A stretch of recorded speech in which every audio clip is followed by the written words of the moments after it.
Сәлем, таңым, сәлем.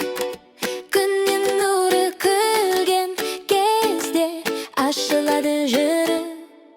Көзде аштым, жаңа күнге күлем. Айтамын мен ең алдымен сөйлем. Анама да әкеме де бірден қайырлы таң, жақсы ұйықтадың ба инім?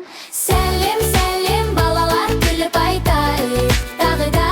Сәлеметсіз бе үлкенге сәлем, досыңа теңіне ассалаумағалейкум.